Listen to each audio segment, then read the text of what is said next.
Scan now. Meet Sovi, your new AI study buddy. Calculus problems look intimidating, but you can master this definite integral in under 60 seconds by following a simple 3-step process. Let us get started now.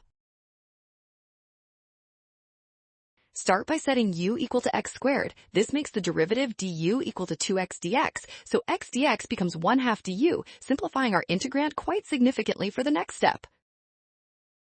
Next, transform the limits. When x is 0, u is 0. When x is the square root of pi over 2, u becomes pi over 4. This keeps our integral consistent. Finally, integrate cosine to get sine. Evaluating from 0 to pi over 4 gives us 1/2 times sine of pi over 4, which simplifies to root 2 over 4. Boom! Nailed it! Scan the code, you can learn better with Sovi. Never skip limits or drop constants. Always refine your U limits and use U-Substitution correctly.